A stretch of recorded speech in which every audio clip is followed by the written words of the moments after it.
I'd like to welcome everyone to a very special occasion. This is our 20th annual Hightstown High School Athletic Hall of Fame induction ceremony. We are the longest standing Hall of Fame in Mercer County, and we're very, very proud of that fact. And with that, without any further ado, as is often our case, many past inductees return to honor the current class. And this year we do have a significant number, and I'm going to ask them to march in alphabetical order as I call their name. Frank Brown, Russ Ballou, Lester Dye, Jeannie Radigan Philippe,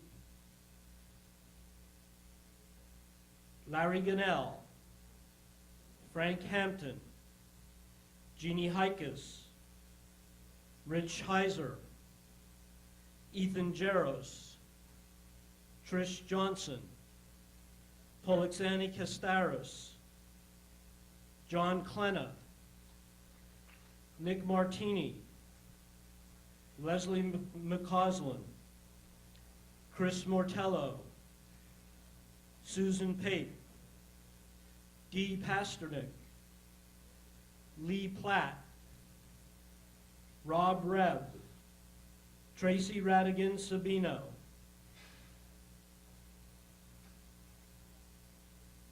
Sam Sortino,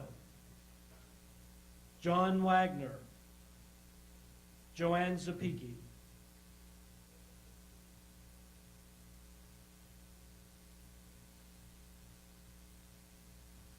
Let's have a round of applause for these past inductees.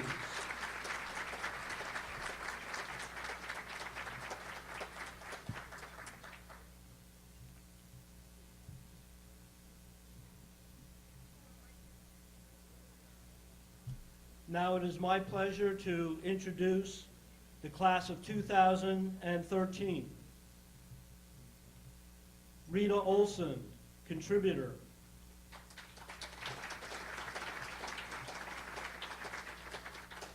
Linda Dye Johnson, class of 76.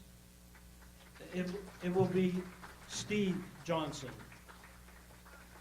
Scott Johnson, and the two children.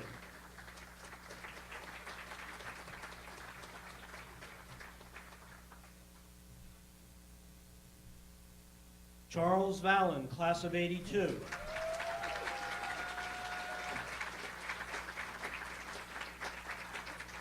Stay standing. John Klenna, class of 87.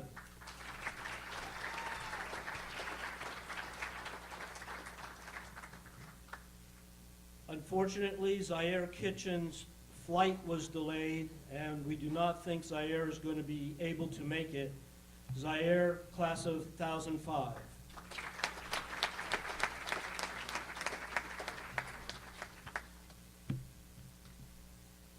The 1983 girls Group 4 state semifinalist field hockey team.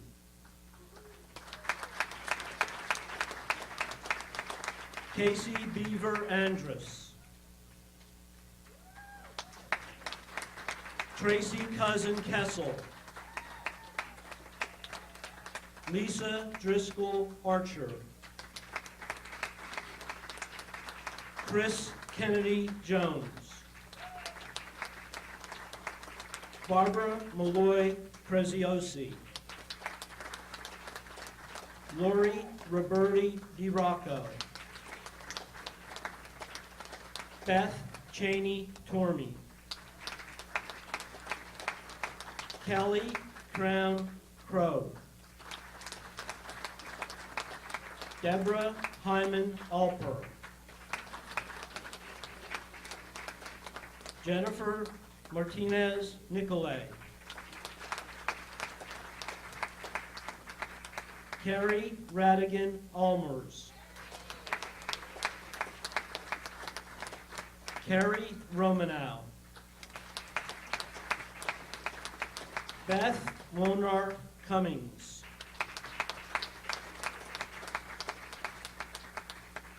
Assistant coaches, Doug Eady. Assistant coach, D. Daly Pasternak. And the head coach, 1983, state semifinalist, Jeannie Hickus.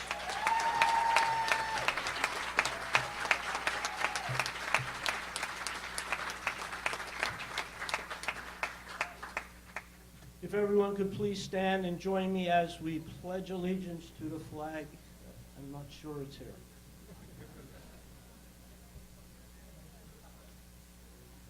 I pledge allegiance to the flag of the United States of America and to the republic for which it stands, one nation, under God, indivisible, with liberty and justice for all.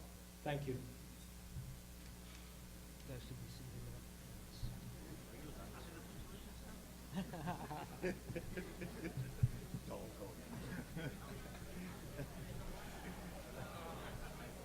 So we got a lot of room over here then. Yes, you do. That's good. I never met you, but I figured Before we begin, I'd like to explain the process and acknowledge some vital contributors to the success of this program. First of all, I'd like to introduce the selection committee.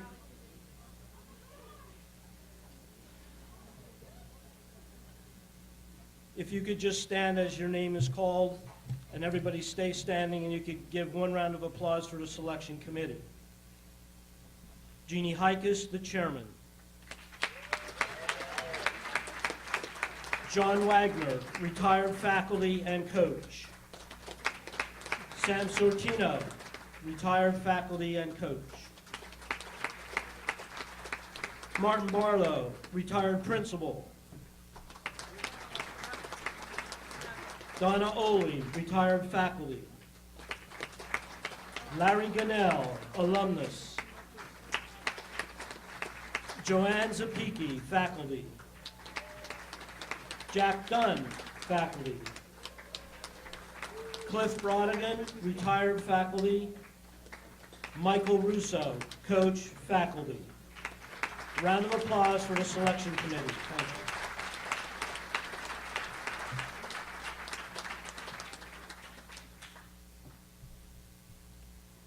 A special thanks for someone who has always been very supportive of this program for these past 20 years and has always been generous enough to have proclamations presented to each of the inductees, a very recognizable figure throughout Mercer County and entire state of New Jersey, always in a positive light, Mayor of East Windsor, Janice Smirnoff. Janice, please stand and be recognized. Thank you.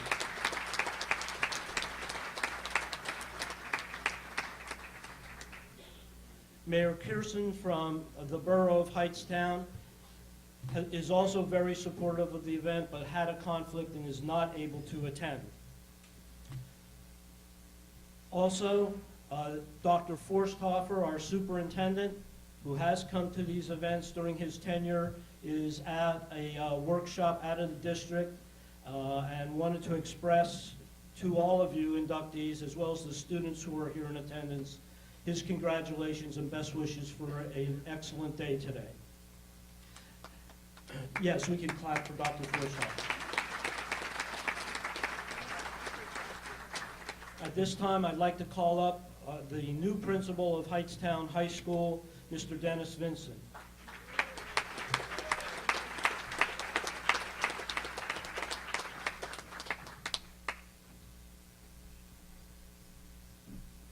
Thank you, Gary. First of all, I would like to welcome everyone to Hightstown's annual Hall of Fame Awards luncheon. I just want to take a moment. I promised Gary I would be brief, and he's known me for a short amount of time. That's kind of hard sometimes. So I do want to just take a moment, and I want to recognize the committee also, our alumni that are here for making this such a great event. At one time, I was a teacher in the West Windsor-Plainsboro School District, and I have heard rumors of how wonderful this event is, and I'm really pleased to be here for the first time. I do have a couple of just brief remarks, but at this time, I would love for our current student athletes to stand up and be recognized. This is the future of Hightstown. Great job. Okay, you guys can have a seat. since coming to Hightstown, I've had the opportunity to meet with many students, and I've had the ability to meet with the student athletes because they've been here since the summer. And I just want to tell those alumni, Hall of Fame members, that if you're worried about the future, you do not need to worry. The students that you see here are the best that we have. They're wonderful representatives of our school. They're genuine, real people. I've had the opportunity to meet with them and speak about real issues, and I'm blown away by how mature they are, and I greatly appreciate how they have made me feel in a short amount of time. So again, I want to thank our student athletes.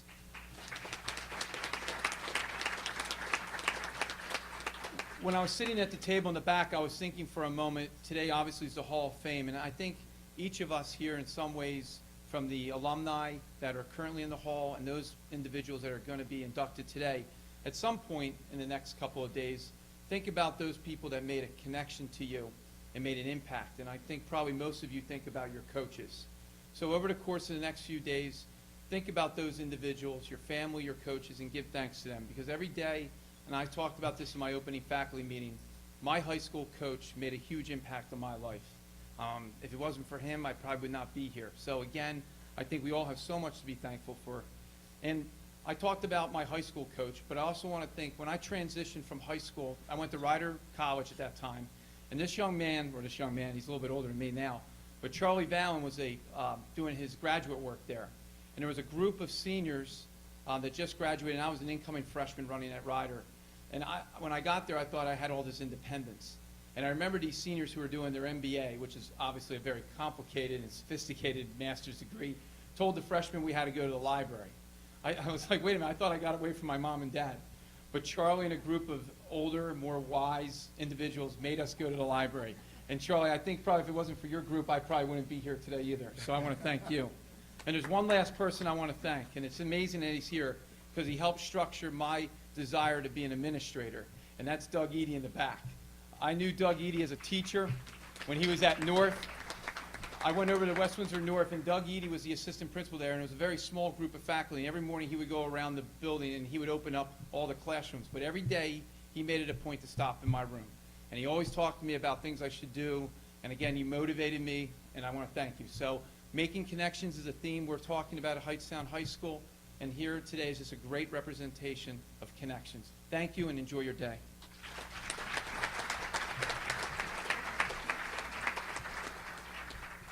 Thank you, Dennis. I think the kids are already very impressed with your visibility at all kinds of events, athletic and otherwise at the high school. I'm sure that will continue.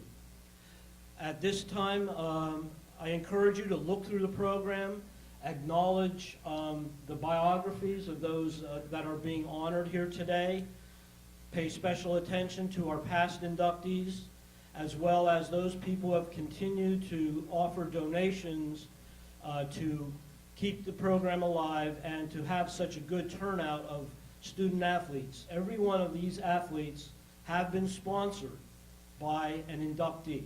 Every athlete here has been sponsored by an inductee, and we have nearly 30 students here today, so that's something to be very proud of.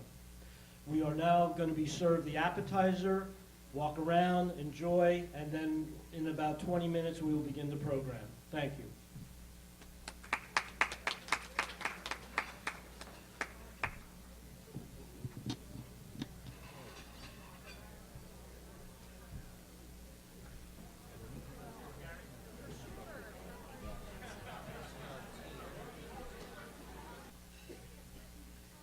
It's a great event. We encourage everyone who's here today to come back tonight and participate as well. Okay? Without any further ado, I'd like to begin the program, and this is especially so our athletes get to hear something before they have to leave for practice. I would like to introduce Jeannie Heikus for the 1983 field hockey team.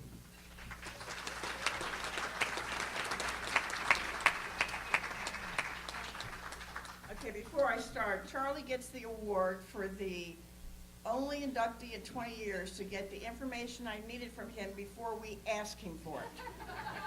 Okay.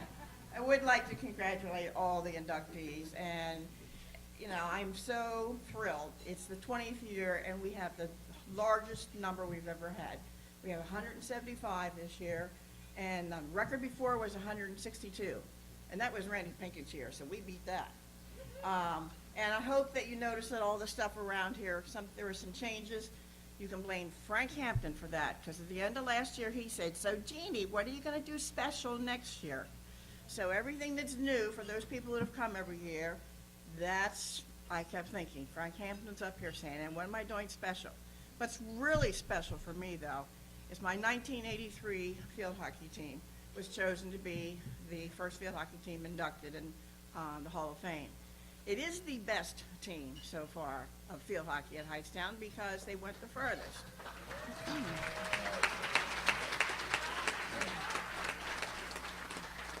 Okay, many of my players have come from all over the country, and I had 13 players, which doesn't sound like a lot for when you need 11 on the field, but these people did not like to be sub for. And D. Daly had like 20-some on JV, so I could just steal if I needed a player or two. So I have 12 of the 13 here. The 13th is stuck in Ireland for her job and really, really wanted to be here.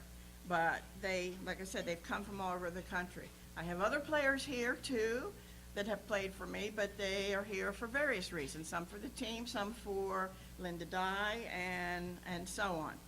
So 12 of these people were seniors and 1 junior. Now, as a coach, that's not really smart. But when you're not planning to coach the varsity year, the next year it's okay. So I was planning to go out varsity with a team, and let me tell you, what a team. Besides the fact that they're all crazy, okay, they were very skilled, very intelligent, very fast, very dedicated, very supportive of each other, very energetic. Sometimes that was good, sometimes that was not. Very challenging, and they were great friends. They went farther in states than any HHS field hockey team has gone. Many of them were on varsity for 3 years. They had grown up together, they played hockey together, they went to camp together, they partied together, they drove the coaches nuts together, but they were special. And they looked forward to practice. There's nothing like if you had a bad day in school, coming out to practice and putting a stick in a girl's hand and saying, taking it out on the ball. But they loved practice. They didn't take losses too hard because they just figured they'd get them the next time. As juniors, they had decided they wanted to win the Mercer County tournament, so they did. As seniors, they decided they wanted to win the Central Jersey title, so they did. They beat Middletown. But then they went on to the state semifinals, and they had to play Shawnee. Shawnee had won Group 4 state title 2 years before that. And that's not always, you don't really want to play teams like that because they're usually really, really good. My kids didn't really know all this about that team. They just figured it's another team. We had to play at North Burlington. North Burlington's field had so much rain, they spent the whole morning trying to get it dry for us to play. So we started playing. The first half was scoreless. Well, Bobby Schultz is the Shawnee coach, and she was not really happy because her team always kills everybody. So to be nothing at halftime was not what she wanted. Somehow they managed to get 2 goals past us and win the game. They went on to win the state title the next week. But we went on to go to California and play in the United States Field Hockey Association Festival.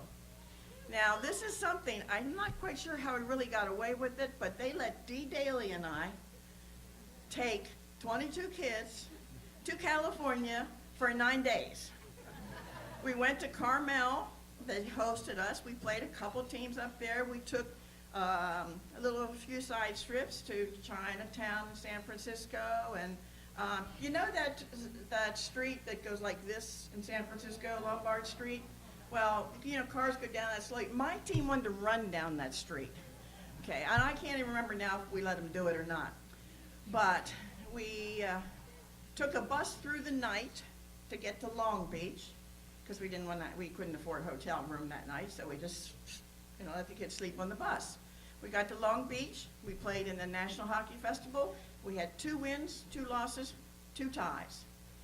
we were playing the best players in the whole country, and I was so proud of my people for doing this.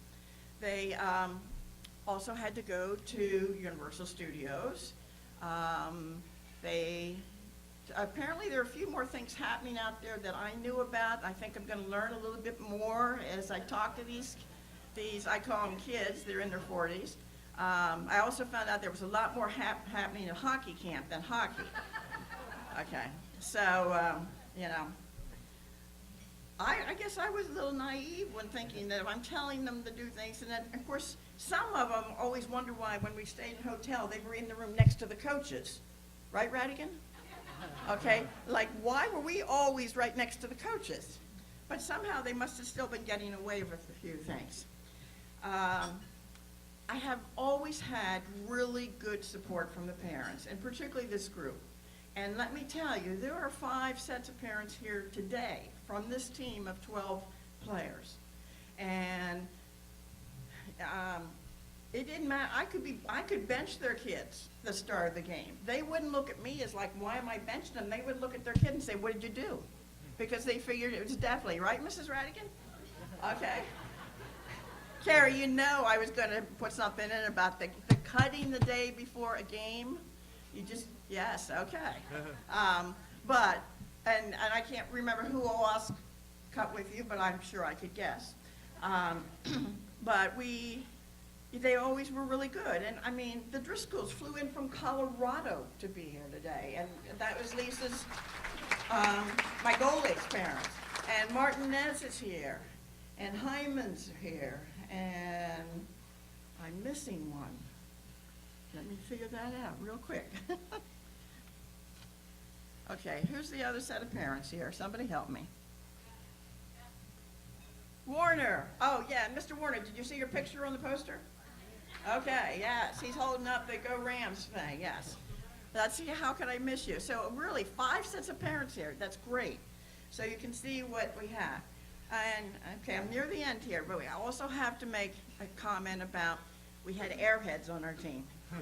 Okay, now, somehow they still can play really good hockey. You know Kelly Crown, I was definitely going to say something. You were number 1, yes. My 8-year-old son, when he would answer the phone, instead of saying he knew all the players, instead of saying their names, he'd go, it's number 1, Mom, or it's number 3, Mom. And I knew exactly who he was talking about. And Kelly's proud of it. She even introduced or told me about her oldest daughter is just like her. Okay, she's worse. Okay, I'm going to turn this over now to Carrie Radigan, who panicked when she found out Carrie Romano wouldn't be here to talk with her. But this was a phenomenal team, and I am just so honored to have been their coach. And they turned out really to be super people. I love that when I don't have anybody in jail. You know, they're not on drugs. You know, they're successful women. This is great, and I am just so proud to have been their coach. It's all yours, Carrie.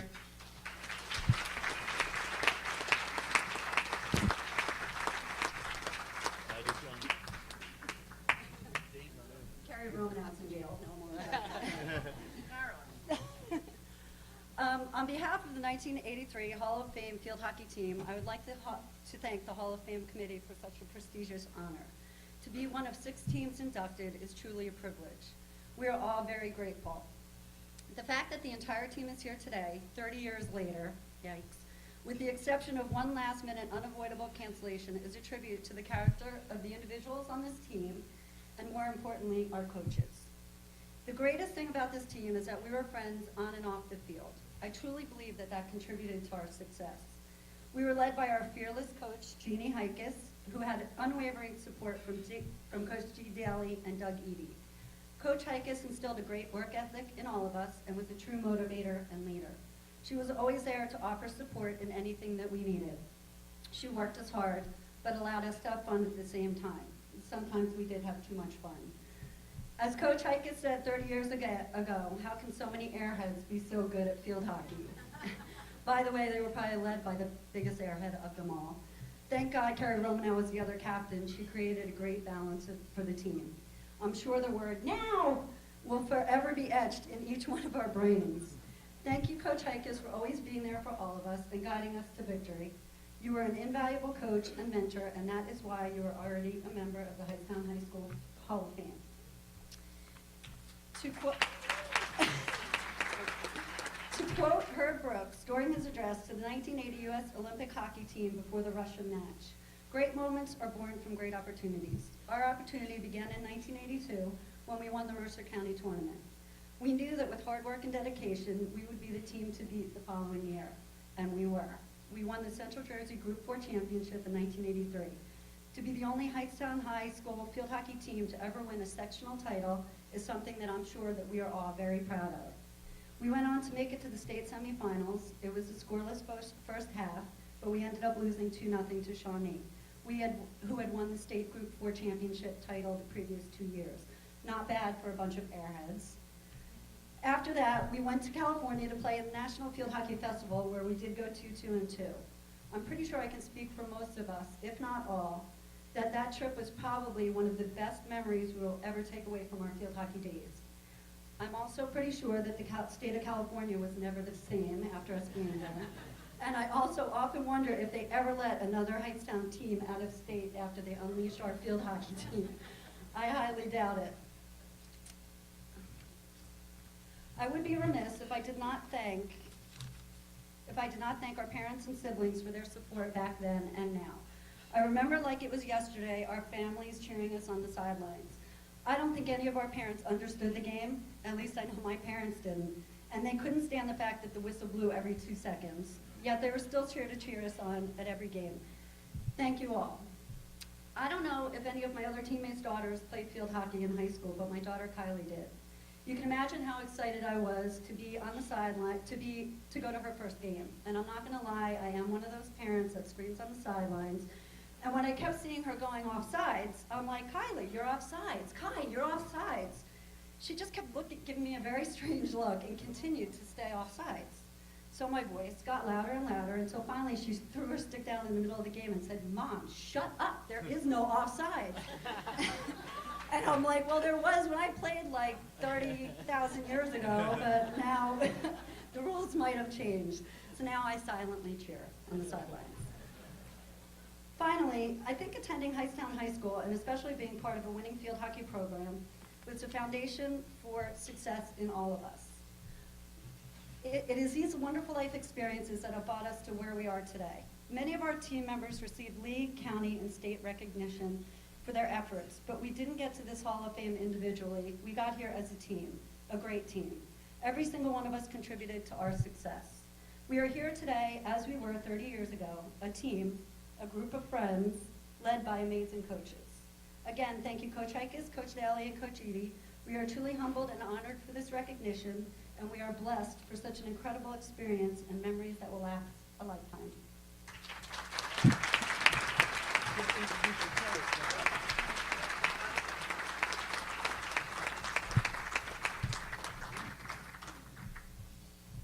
Okay, we need each of you to come up here, and I'll call your name, and then Rick, the committee is going to help me out, bring up the in the bag, it will be the stuff that Mr. Michelli told you about, and we'd like to start with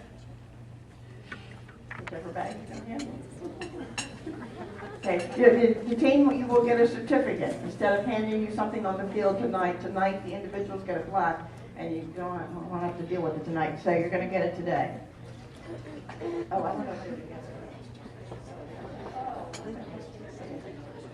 Okay, Lisa, the goalie, Lisa Driscoll. She came in from Georgia to be here.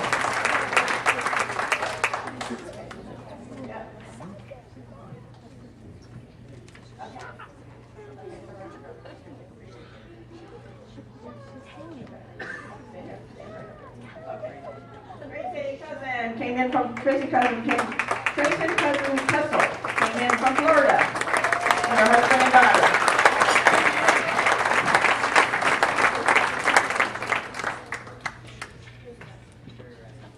Carrie Radigan, you're coming back up.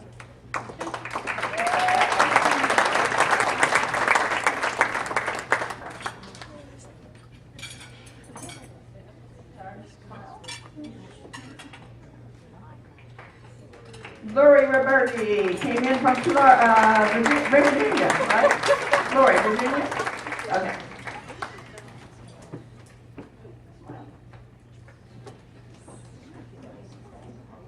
Barbara Malloy. She didn't have to go too far. She's from New Jersey. And the teacher.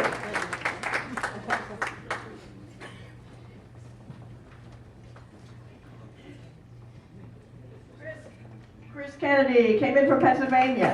Do you know this woman homeschools 4 kids? That's a challenge for anybody.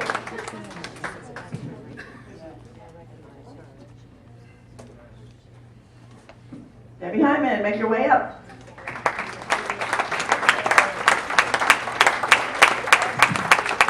Deborah's a party girl. She planned a party for the team tomorrow at my house.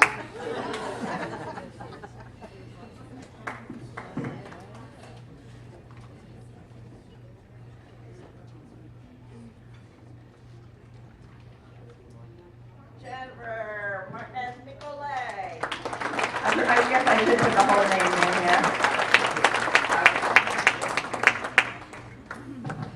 She's from New Jersey too. And daughter. Thank you. Beth Warner came in from Connecticut. Did you? Massachusetts. Okay, I knew it was up there somewhere with her daughter.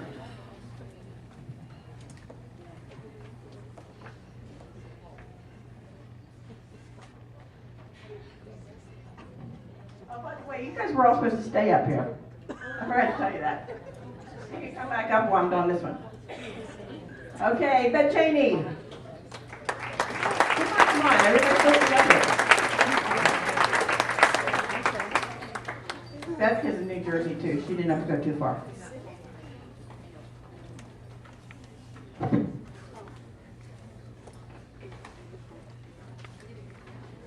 Casey Beaver gets the award for coming the furthest. She came from Texas.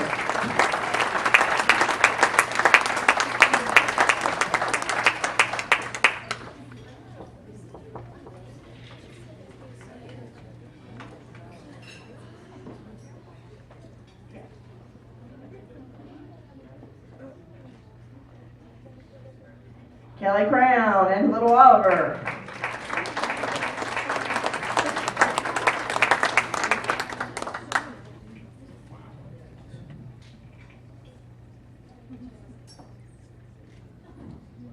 She came in from New Jersey. Okay, Coach D. Daly Pasternak. And they had Dee and I drive these kids in California in 2 vans. In San Francisco and Long Beach. And the school knew about it. They approved it. Figured that one out. We are not bus drivers.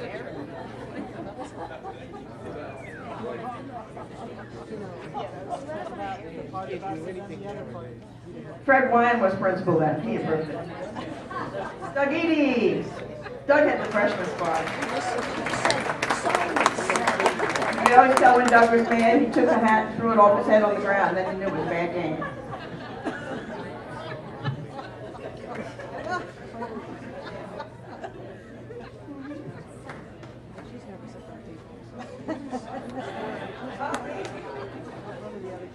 Okay, this one's mine.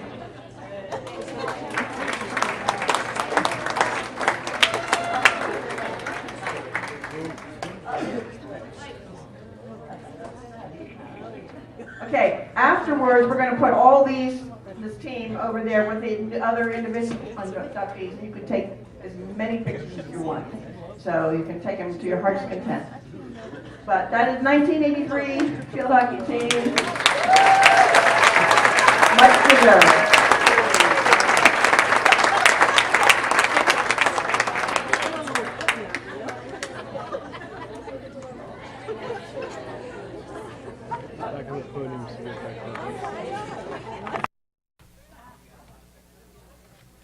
That was pretty awesome.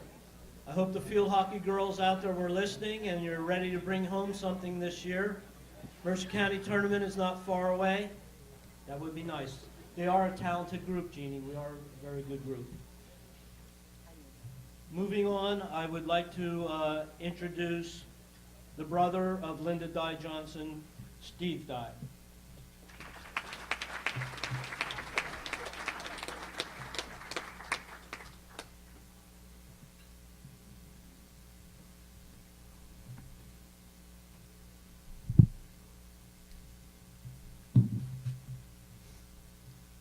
It's an honor to be here today. I'd just like to thank Jeannie Heikes for all your help to me and my family during the past several months. It's truly a great honor for Linda and the entire family. It's been a difficult time losing her. Congratulations to all the winners today. It's definitely an honor to be sitting with all of you up here on the dais. I want to thank Gwen Atwell, Linda's softball coach. I know she's not here today, but without her, she wouldn't have this honor today. As a matter of fact, if it wasn't for Gwen Atwell, Jeannie Heikes, and Coach Ray Clark, this honor for Linda would not be possible today. Those coaches gave of their time and their spirit, dedicated with practices and just teaching these kids and guiding them, and Linda was very thankful for that. I also know for a fact that Linda would absolutely want me to thank all of her teammates. Some of them are here today. Ellen Davison, I don't know your new married name, so I'm just going to go with your maiden names. Ellen Davison, Diane Brader, who came all the way up from Florida, and Sue Pepe is here today, and Lori Newton. Thank you so much for coming.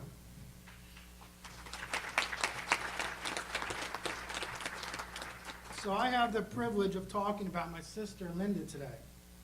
I deeply regret not nominating Linda a lot sooner. Life lesson. She got the letter, I think in early April or maybe May, from the Hall of Fame committee. And I had recently, right thereafter, stopped by to see her. And I walked in the house and she said, "Steve, you nominated me for the Hightstown High School Hall of Fame. Guess what? I'm going to be inducted in the fall." I got a call from Coach Jeannie Heikes, and she said, "I can't mention it until it comes out publicly." She was smiling. She was happy. I was psyched. My sister, Linda, getting into the Hall of Fame. Cool. I gave her a high five and a big hug. It was a good day. Today, we are here to celebrate Linda's life, and in particular, in a time in her life when she was very good at what she put her mind to, sports. Whether it was softball in the spring, field hockey in the fall, or basketball in the winter, competitiveness was always the answer. She played to win, but she had fun doing it. She had boundless energy. She had spunk. It's not a word you hear much today. Growing up, I remember playing sports in the neighborhood. My friends would always pick Linda on their team. Whether it was softball, basketball, football, it didn't matter. Linda was always the first pick. As a younger brother, that could get to you. Some days it did. But she always inspired me and the others to be better, to try harder, to be more competitive. Recently, I looked back through Linda's scrapbooks, and pretty impressive. Write-ups, statistics, interviews with local papers. She had records in field hockey and softball, lots of accolades. But Linda wasn't really about all that. Because I recently had the privilege of talking to one of her neighbors in Bordentown, lived across the street from her for 20 years, and they got together for picnics and things, and her name's Julie Snyder. She was also a high school athlete. She told me that, Linda never mentioned that she was an MVP of a team. She never mentioned that she was 1976 Female Athlete of the Year. I knew she played sports, but I didn't know she was that good. Humility. Another word that rings in my head when I think of my sister was friendship. Old, new, and lifelong. She was loyal. She was a loyal teammate. What a legacy she leaves to all of us. I think back, she inspired me throughout my life to always be better. And I had the opportunity in 2005 to inspire her. She had just been diagnosed with lung cancer, and I called her in the hospital. And when they removed a spot in her lung, they had ended up removing a lot more than they had thought. She was like pretty much lost 3/4 of her lung. And I talked to her on the phone, and I just heard in her voice she wasn't the same. She was devastated. Her first question to the doctors was, how soon before I can start working out? How soon before I get back into the gym? I think the doctor was a bit perplexed. But that was Linda, 45 years of going to the gym almost every day. That's what she loved it. And so I said, Linda, when I was growing up, you know, one of my one of my lifelong heroes was Roman Gabriel. He played 18 years in the NFL with one lung. Linda's response was, you're kidding me. One lung? How did he do that? She was so happy. She went from down here to sky high. She was psyched. Within a few weeks, she was back in the gym. She was back doing cardio. She was happy. So I got the opportunity to inspire her through a story. It was good.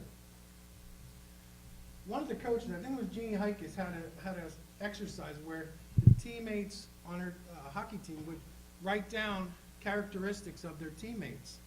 And I went through the scrapbook and I found this note, and this is what they said about Linda. Spirited. She gets all the other girls psyched for the game. Leader. Crazy. Nuttiest hockey player. Full of spirit. Die. D-E-Y. When she is in a good mood, watch out. I say when she was in a bad mood, watch out. Mean fire. Little hustler. Fast mover. Always right where we needed her. Carrot head. She had red hair. Raging wind with red hair. Aggressive. Moves those feet, though the rest of her is always 3 seconds behind. What a legacy she leaves as far as an athlete for Hightstown High School and for her family. She was also a legacy that she leaves as a great wife, a mom, a daughter, a granddaughter, a sister, a niece, an aunt, an employee and manager as a realtor, a friend. Whatever Linda's role was, whatever role she was in, she focused on it, and she was good at it. She excelled. My sister Kathy just said to me the other day, I think it was on Facebook, she said, sometimes we don't realize how special someone is until they're gone. But with Linda, we did. Linda has touched many lives, and she has been touched by many lives as well. The two most influential people over the course of Linda's life are her mom and dad, my mom and dad. I've just asked now if you could just please stand and remain standing, Mom and Dad.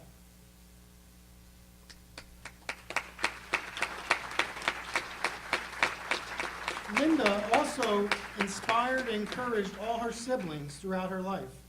Could her sisters and brother please stand and remain standing?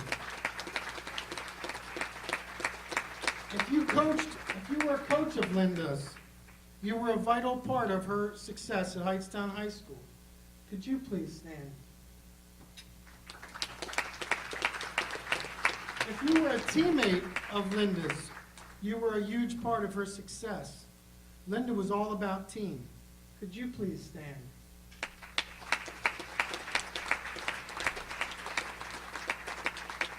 If you were a relative of Linda, you've got to experience much of the joy that Linda brought to life and yours to hers. Could you please stand? And if you were a friend to Linda, you experienced her loyalty and she valued your friendship. And I asked if you could please stand.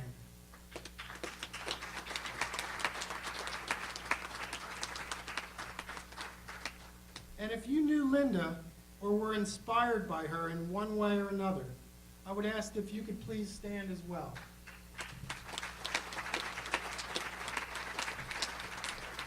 As you can see, look around the room, there's a lot of people standing. Linda touched a lot of lives, and you touched hers as well. Thank you all for standing and you all meant the world to Linda. Could we please welcome to the podium Linda's husband, Scott, the love of her life, and her two beautiful and successful daughters, Lindsay and Kelly Johnson. Congratulations on Linda's induction into the Hightstown High School Hall of Fame.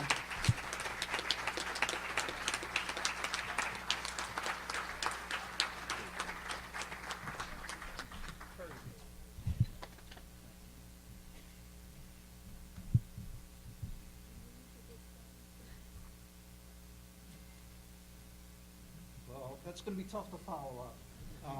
Thank you, Steve. Thank you very much. Thank you, everyone in the Hall of Fame committee. It's a wonderful event, and I know Linda is smiling down on us today. So I'm going to keep it very brief. Steve said everything that I was going to say, per se, but you know, just based on everybody here and all our friends and coworkers and family, it's a wonderful day, and she's certainly enjoying this with us. So thank you very much. And just one little story, and Diane, you can attest to this. Linda told me a while back that when you would have a catch, Diane's hand would burn, would hurt from Linda throwing the ball. She threw it on a straight arrow and with such velocity. So Diane actually had to put an extra pad in her glove when she played with Linda. So it's a wonderful little story. Thank you everyone for being here, and once again, she's certainly enjoying this with us. Thank you.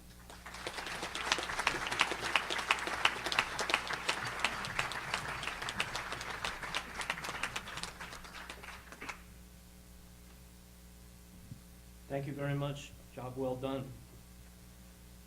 Before I bring up the next speaker to introduce John Klenna, I have a note here from Jim Barlow, who is a teammate of John's and is currently the head coach at Princeton University boys soccer team.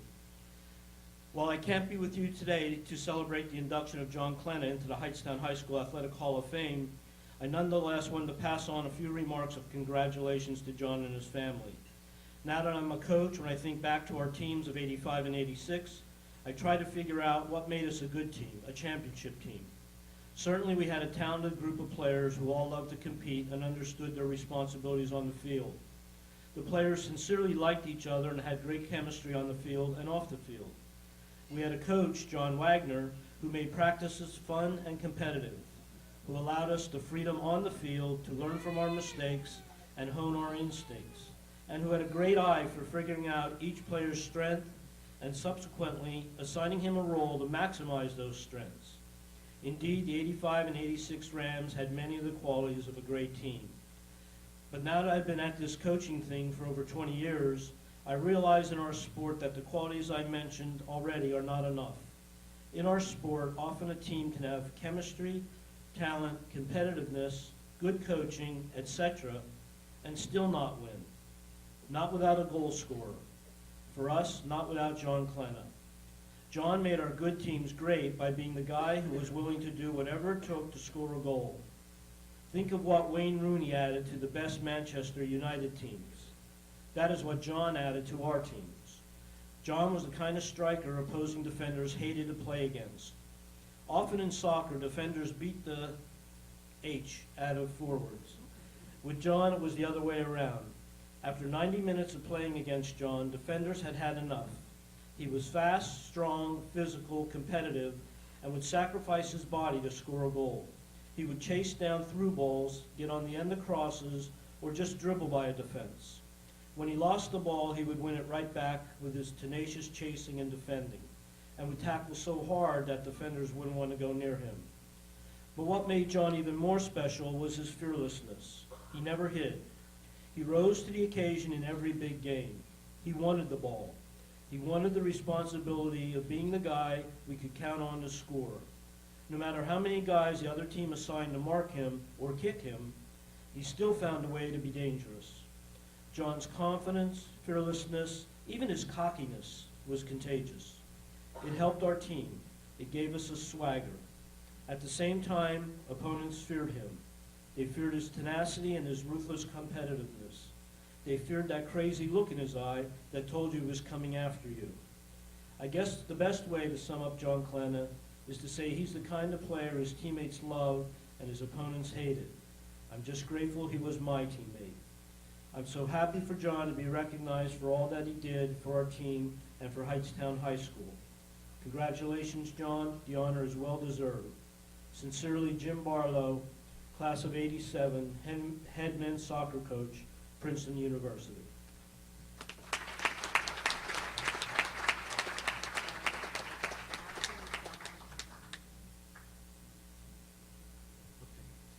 At this time, I'd like to introduce John Wagner.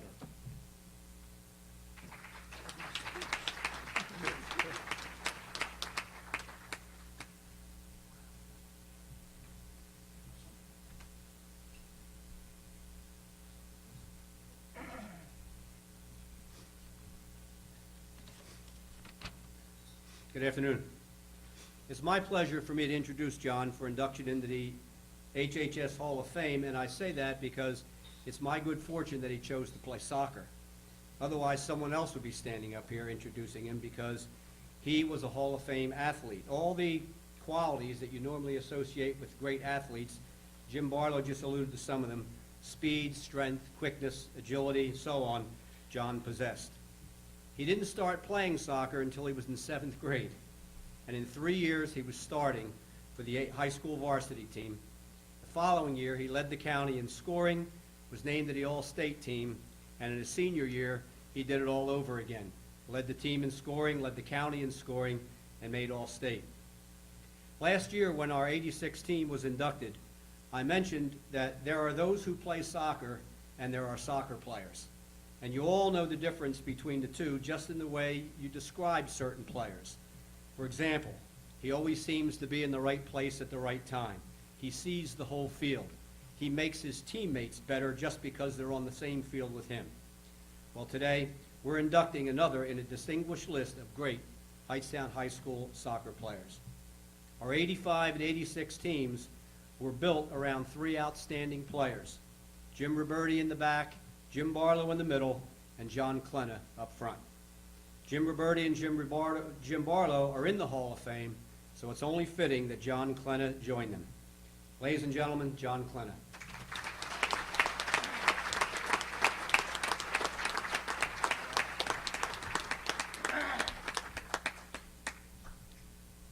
All I could say is wow.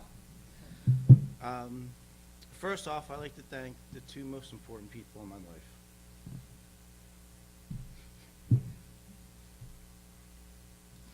I'd also like to thank the Hall of Fame committee, my teammates, every one of the people that came to see us.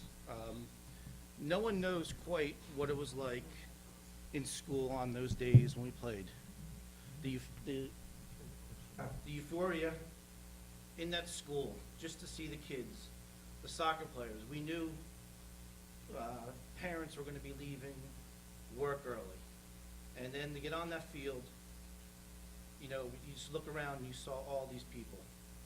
I mean, I don't think, you know, some of the football games didn't have this many people. I played with great teammates. Like these people said, you know, we were friends off the field, on the field, and we supported one another. And all of us played different sports, whether it's soccer, baseball, track, football, and we competed against one another. And really, you know, that's all. I mean, I just thank everyone from the bottom of my heart because we couldn't have done it. You know, Jim Roberti, Jim Barlow, Taub, Ditch Era, the Quintilianos, Al Myers, they all made me a better player. And, you know, I give them thanks because I wouldn't be up here if it wasn't for them. Thank you.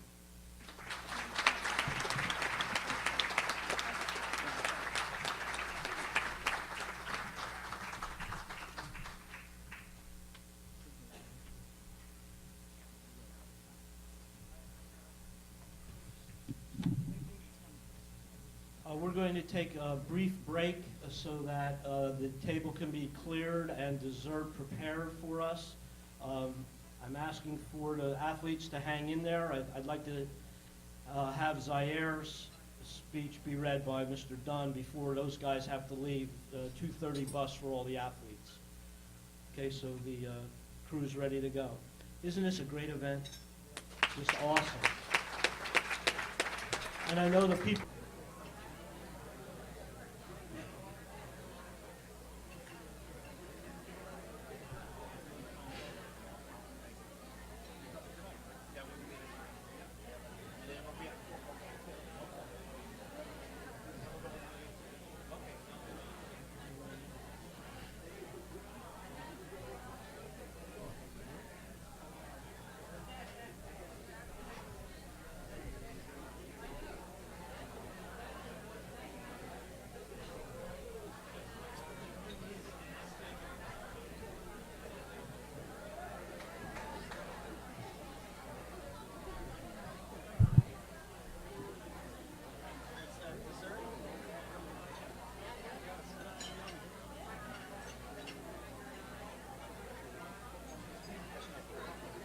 Everybody heard my instructions except the entire Radigan family, from the father all the way down to all the girls. Some things never change.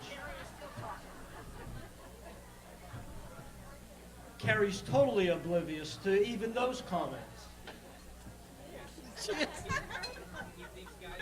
Just a couple minutes, yeah. Yeah, I don't think Jack will be long. Right. Jack. Okay, at this point, I'd like to introduce Jack Dunn, presentation for Zaire Kitchen.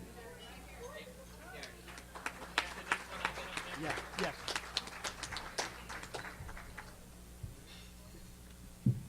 Thanks, Gary. Before I start talking about Zaire, I'd like to congratulate all the inductees today. As a member of the committee, it is so difficult to choose. The competition is really intense. Some of you were finalists for several years, and congratulations for finally getting in. The Hall of Fame members who come every year, it is so nice to see everybody. I don't think there's another Hall of Fame like this in the county that gets our support. Rita Olson, you are the best. Longtime secretary. Rita did a great job. She was the type of person that if, let's say I was coaching and my tailback was hurt and the quarterback was hurt and the linebacker fell in love and couldn't remember any of the plays, Rita would be very self-assuring, and no matter what happened, she kept us all calm. And lastly, to Zaire's mom, Mrs. Bryant, and also Amber, who's here. Mrs. Bryant did a great job. He is such a fine young man. And unfortunately, Zaire, who is a police officer in Atlanta, is still in the Atlanta airport because of some type of foul-up. But anyhow, hopefully he gets here tonight. Zaire, first of all, I'll talk a little bit just about some of the most important statistics. 26 touchdowns, first team all-county 2 years in a row, which is very rare, first team all-state, and one of the few players to be both first team all-county offense and defense.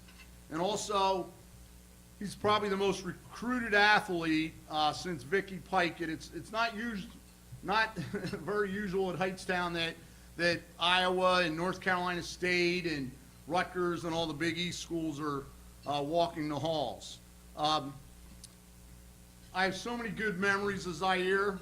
The first one, and anybody who was fortunate to see Zaire play, what a hard-hitting player he was. For those of you who don't know, if you want to YouTube Zaire Kitchen and some of his hits at Rutgers will come up, and if you're a football fan, you'll really enjoy it. But there were 3 or 4 tackles he made a game where people on both sidelines would just say, wow. And sometimes we just start laughing. I mean, that's how hard he hit the guys. And I remember the night that when Ethan Jaros was inducted, it was 8 years ago, it was the Hall of Fame night. Notre Dame had a 44-game winning streak, and Zaire had a great game, and he made so many good hits that night, and also so many pass receptions. We were winning the game till 4 minutes left, but then lost. We did not break their streak, but that's what so many people remember about Zaire. He was also, the second thing I remember, just a tremendous athlete. He played wide receiver, he played defensive back, he played tailback, he played outside linebacker. He was also an excellent basketball player. And I've probably have watched Hightstown basketball for over 30 years. He had the 3 best dunks I ever saw, and it just brought down the house. One of the other things that I think of when I think of Zaire is how unselfish he was. His junior year, he was clearly the best tailback. We did have another pretty good, we had a senior who was pretty good, but nowhere near as the player that Zaire was. The head coach, Skip Edwards at the time, asked Zaire, could you play wide receiver for us? Sure, coach. Sacrificed for the team, and that's just the type of guy he was. And also was really never about statistics. A lot of young players, it's statistics and get me another carry, coach, or in basketball, hey, make sure I get the ball in my hands. He was never like that. He actually, a couple times, with leads like 26-0, 20-0, something like that, hey, coach, you can get, some of the younger kids in the game. The other thing when I think is Zaire, how humble he was. Never once did I hear him brag, which is unusual for high school boys who are good athletes. Nor did I hear him complain. And whenever he was given credit, he always thanked the line and the coaches. And just a great guy. And again, I think that's from his upbringing. And the fifth thing, and this is also on YouTube, when you go to Zaire Kitchen Rutgers, there's a 4-minute section that's entitled Zaire Kitchen Overcomes Adversity with Tenacity. Zaire had 3 major knee operations, reconstructive.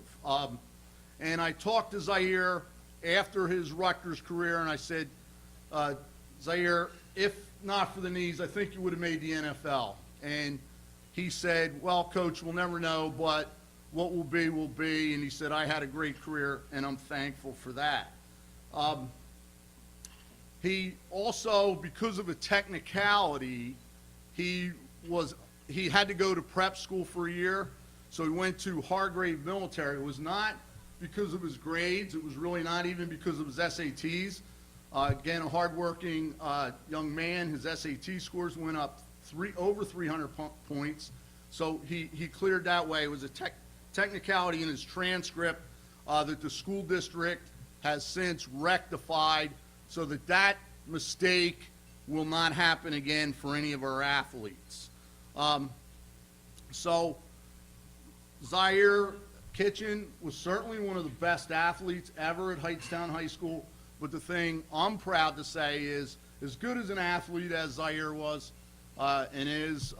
he's even a better person. So, Mrs. Bryant, congratulations, and hopefully we see him tonight. I can just leave this here. Jack, you want to get this?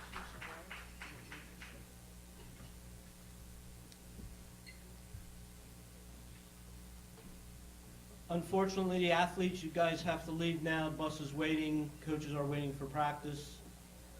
Thanks for coming. I hope it was a good experience for you. Best of luck tonight, guys.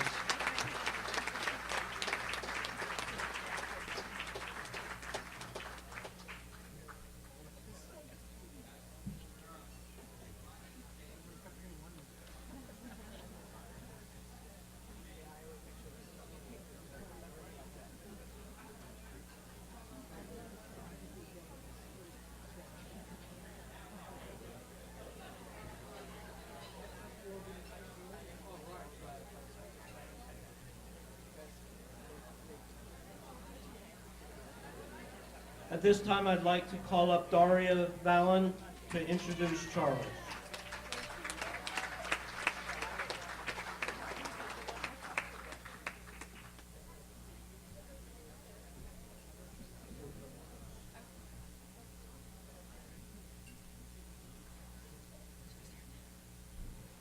I'm standing here today with the incredible honor of introducing my father, Charles Vallon, who is being inducted into the Hightstown High School Athletic Hall of Fame for his cross-country accomplishments. I have had many conversations with my dad's friends. The words I can use to describe him from these conversations are dedicated and inspirational. Everyone has told me that no one worked as hard as my dad. His work ethic is something that has rubbed off on me as I find myself trying to achieve the best I can be. Even though I wasn't yet born to see my dad run in high school, over the years I've heard wonderful things from other people about my dad, and I've seen them too. Every time I see my dad, he's always helping me and helping others. I know that this is something that is not new, as it is just a reflection of how much he enjoys what he does. Since I was 7, my dad has been my soccer coach. He comes home early from work and gives up his Sundays to support myself and my team. Unless, of course, there's a Giants home game. But I guess it's okay after everything that he's given me. When I first started thinking about running and playing sports, I would sit down with him and talk and think about the things that he did to get ready and prepare for the training competition. He told me that your teammates and the people you're surrounded by are your most valuable assets in getting better and accomplishing your goals. By being inducted today, he definitely proves so much of that is true. I remember the day I found out he was being inducted into the Hall of Fame. We went through the trophies he had won over the years. I asked him which one was his favorite, which one meant the most to him. I expected him to pull out one of his first place medals, but he didn't. He pulled out a trophy that had on it HHS, Hightstown High School, Most Improved Athlete. Underneath it, there was a piece of masking tape with my dad's handwriting on it. It said, "This is dedicated to my mom and dad who believed in me at times when I didn't believe in myself." I have seen my dad get emotional before. At my bat mitzvah, looking at his old running and family photos, but I have never seen him the way he was looking at that trophy.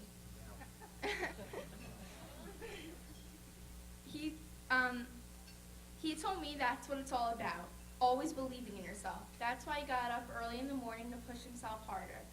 His mother, my grandma, Sherry Vallon, and his father, my grandpa, Harold Vallon, inspired him to become what he has become. But that's only half of it. The other half comes from within, something that my dad puts a lot of value in remembering. It's all about dedication. He tells me whenever I complain about my aches and pains from the sports I do, about the things he used to have to do. There are 2 stories that really stuck with me. One of them is him telling me about dedication. He told me to try to never miss a practice. When you don't practice and underachieve, you only have yourself to blame. When you give your all and finish second, that's only a sign that you can still improve. His motivation was the saying, every day the other person is in training trying to beat you. Another story that stuck with me was himself after the race. He used to tell me that some of the track spikes used to dig into his skin and would cut his leg. In fact, he told me that his mother, Sherry, used to think he might need stitches after a race. Did that ever stop him though? No. Every day he pushed himself to go that extra mile. He tells me to win the race, you have to stay in the race. He never left this race, he never quit, and will still never quit in anything. There's a quote by Alex Rattel that reminds me of my dad. I eat whatever the guy who beat me in the last race ate. My dad never accepted the same person beating him twice when he lost. He fought hard to become the runner he was. Never settling for second still shines in his personality today. I can say my dad definitely worked hard for this spot in the Hightstown Hall of Fame. He gave 110% effort in everything he did and still does today. And because of that, he gets this incredible honor. By never settling for second, by never giving up, by never saying I can't do this. I love you, Daddy. Ladies and gentlemen, my father, Charles Vallon.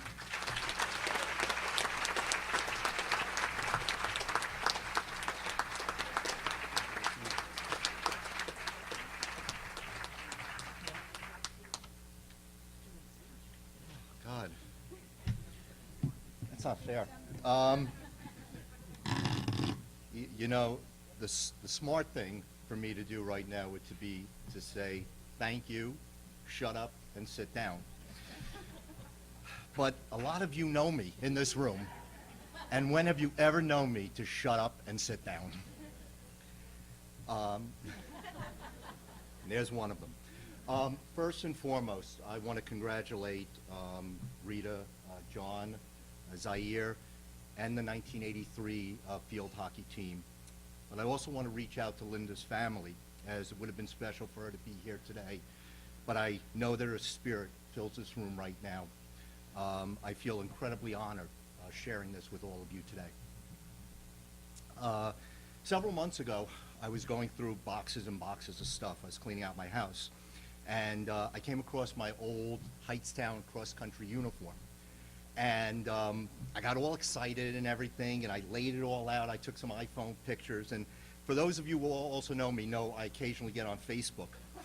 And I posted the pictures for, teammates that are friends of mine. And, I just figured everyone would get a kick out of it. And a few weeks passed, and then all of a sudden, there's a message on my answering machine from Janine Hikis, looking for Charles Vallon, who ran for Hightstown High School. And the first thing that pops in my head is, oh my God, they saw the uniform and they want it back. And here I am saying to myself, well, Mr. Parker gave it to me, and, I didn't steal it. But thankfully, it wasn't a treasure retrieval or remake of Sanford and Son. It was just an incredible honor that I never could have ever dreamed of. 31 years have passed since I last competed for this high school, and I'm just overwhelmed by this experience and this day. And one person that I absolutely have to thank is sitting right over there, Nick Martini.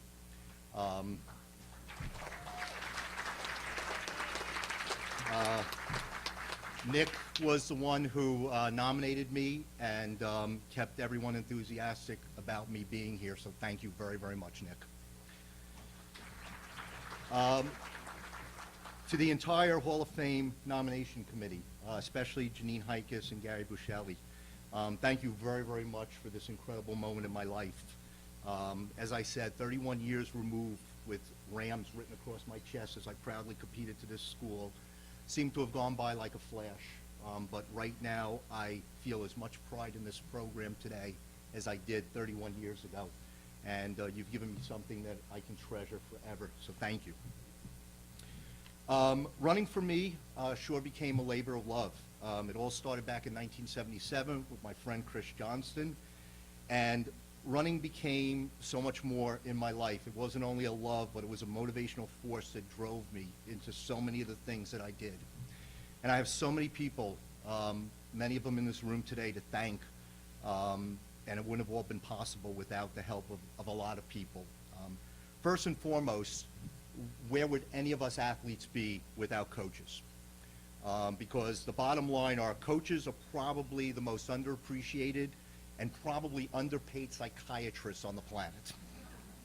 Because you guys have some head cases, as I think you talked about. For me, the person that really made it all happen was my first coach here, Bob Parker. And he was so much more than a coach. He was a great friend and a person who never stopped believing in me and believing that anything was possible. And he always had a way to motivate you. He always got under your skin. He used to always come over to me before meets and say, Charlie, I just spoke to so-and-so that said they're going to kick your today. And, he just knew how to motivate. But at the end of the day, the thing that he instilled in us was that to be successful as an athlete, the pain of losing always has to be much greater than the pain it takes to train and the effort that it takes to win. And I'm so sad that he's not here with us today, but I can safely say that the stuff that he taught me is stuff that I keep in my life today as a father, worker, and now as a coach myself. So, Mr. Parker, I thank you so much for the positive effect that you had on my life. There were many other coaches here at Hightstown too. Mr. Britton, Ms. Bosman, Mr. Kelly, Mr. Ward, Mr. Dixon, and Mr. Hess. All of you shared an additional hand in molding my athletic world and showing me that you needed to do the work to see the results. You committed your time when you could have committed that time to doing many, many other personal things. But me and my teammates became the beneficiaries of your commitment to us. Speaking for myself, all of you made me a better person. I share this day with all of you. No one gets anywhere in life without family. and 2 members of my family are no longer with me. My father, Harold, and my sister, Donna. My dad somehow managed to get to every mile marker on every cross-country course, and I don't know how he did it, because if you looked at him, he wasn't that fast. But I knew it was so important for him to be there, to see me, to witness it all, and for that, I am just truly grateful to have been able to share that with him. My older sister was always my #1 fan. She was always so proud of her little brother. And Donna, you were taken away from us way too soon. But you've given me a lifetime of memories, and I hope that I've just done a good job carrying the torch for both of us in life. Dad and Donna, I feel so, so very proud to have had you in my lives, and while you're physically not here, I know your presence is in this room right now. My mom, who is here today, sitting right over there. Mom, you weren't only the other half of parenthood, you were my powerful inspiration with everything that you've done in your life. I was always less secure before meets, and Mom, you were always there with love, support, encouragement, and well, just being my mom. You protected me from self-doubt so many times and my own destructive demons that sometimes threaten my confidence in more than just running. I've said this before, and I'll say it again. Mom, to this day, you've always believed in me, and so many times when I questioned what I could do. I just feel like I've never shown enough appreciation, and I probably never can. But Mom, I consider this such an ultimate honor, and while they're giving me a plaque today, tonight I'm giving it to you as a token of my love for all of the energy and all of the compassion that you invested so many years in your son. I love you so much.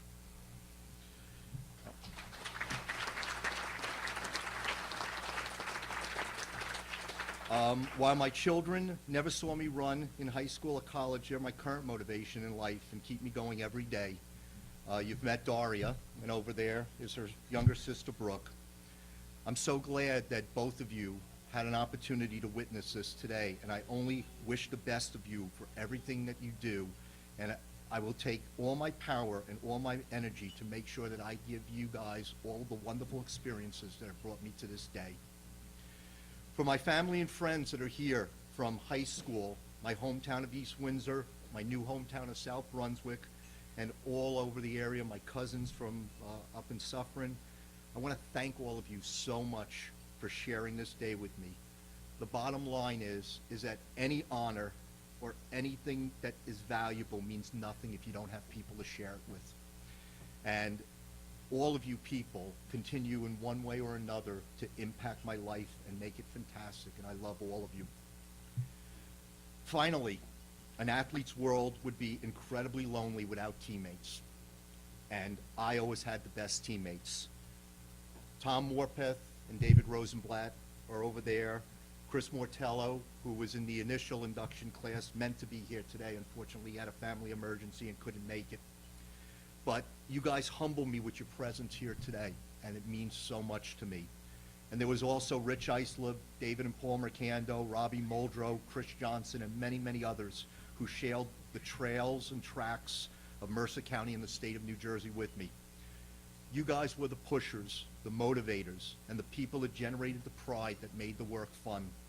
We trained together, raced together, played together, occasionally maybe partied together, and won many, many times together. Thank you so much for all we have shared and we continue to share together. Today, and this honor is reinforced in me, that nothing is impossible. All you need is lots of love, work, energy, and desire. I wanted to try my hardest for so many reasons. Pride in school, but also pride in myself. And all of that was more satisfying and possible thanks to so many in this room today, as well as many that are sadly not here, and so many others that have touched my life. Thank you all for sharing this special day, unbelievable honor, and a lifetime of memories. I will be talking Hightstown High School pride for a very, very long time to come. Thank you.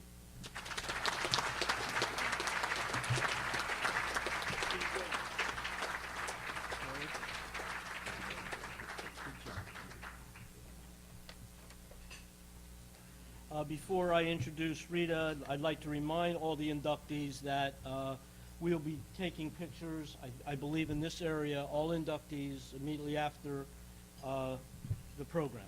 Okay? It is my pleasure to be able to introduce Rita.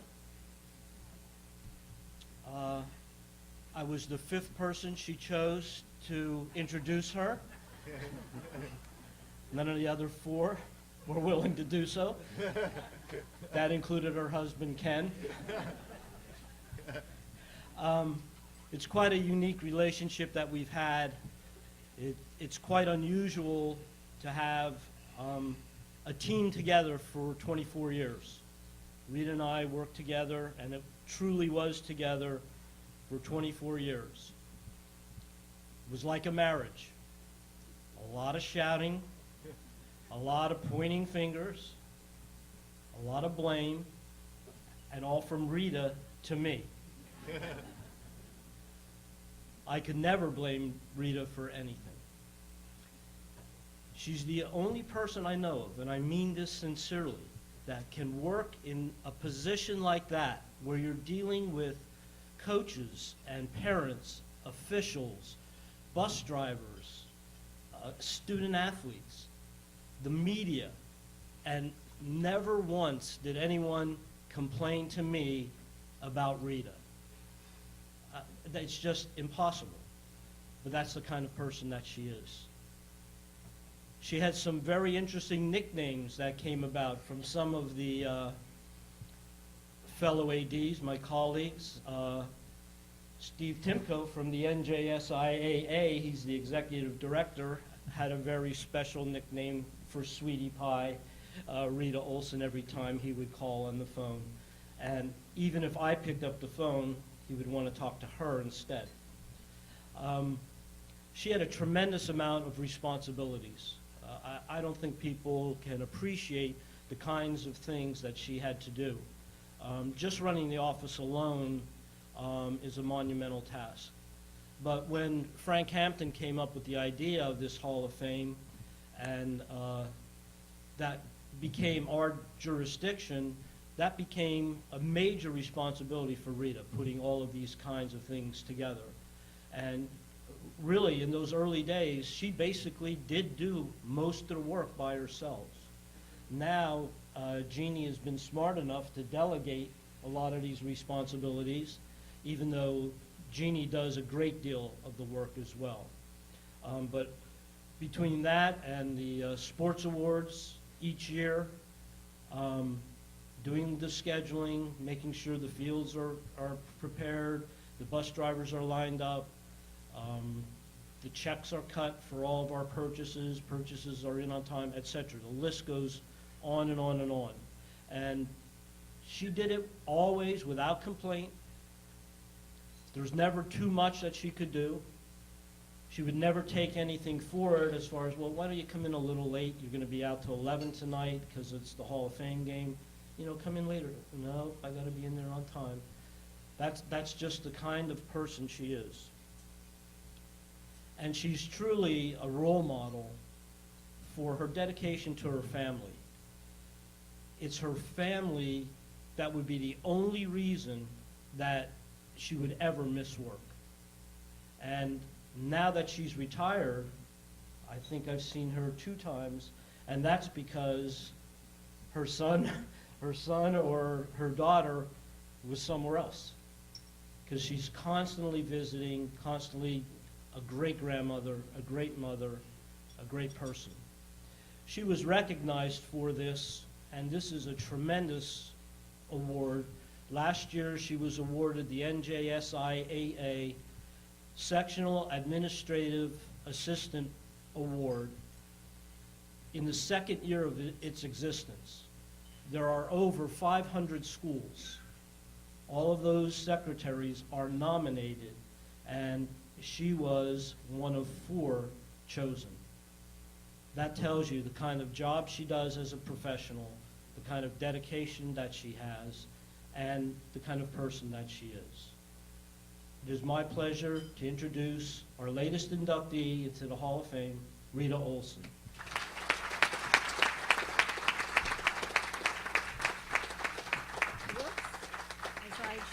not to fall off the stage here, I want to thank the Hall of Fame committee. This is truly a wonderful honor. I really do appreciate it. I want to thank Jeannie Heikes, who fortunately retired many years ago and stepped in to help with the Hall of Fame. I have to admit that when Gary first decided to do this, and I forgot, Frank Hampton, that you were the one who started it, thank you, that there was a lot of eye-rolling and grumbling, and I think it was all on my part. We did have many discussions.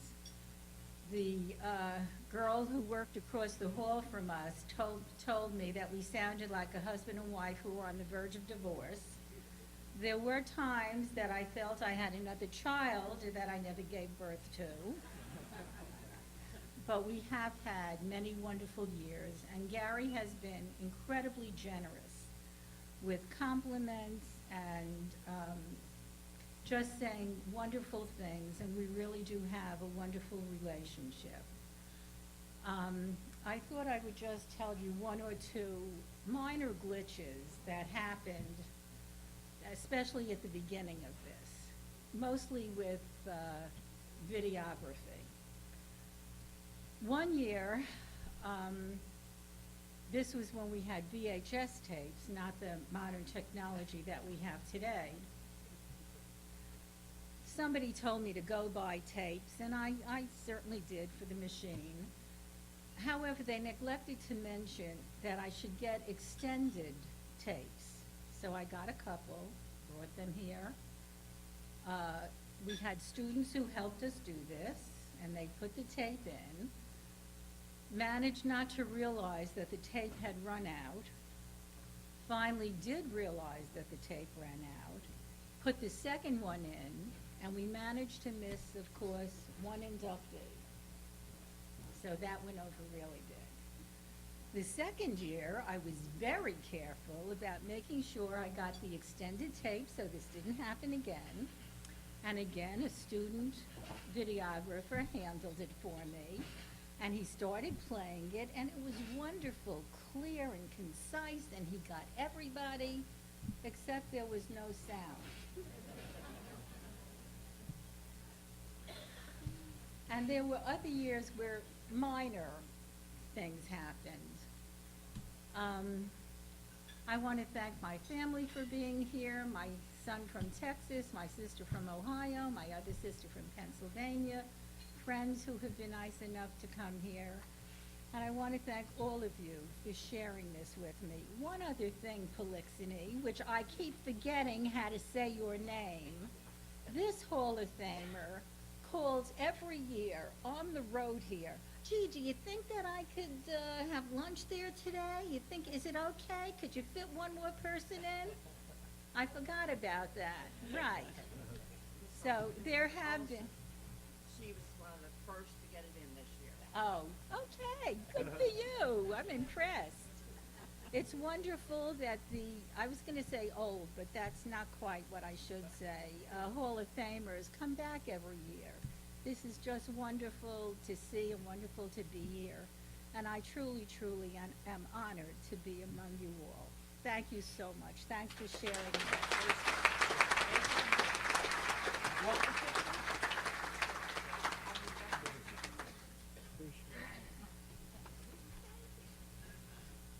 Before we leave, Jeannie has said that all of the inductees, including members of the field hockey team, may take a centerpiece home with them. There's enough for every inductee to have a centerpiece. I remind all the inductees to have a picture here. And again, we will have the formal induction at halftime of the football game this evening. Game starts at 7 o'clock. Please identify yourself as attending at the Hall of Fame. We will do the best regarding parking. You have been a very good and patient group, and I thank you very much. It's been a wonderful evening. Thank you very much.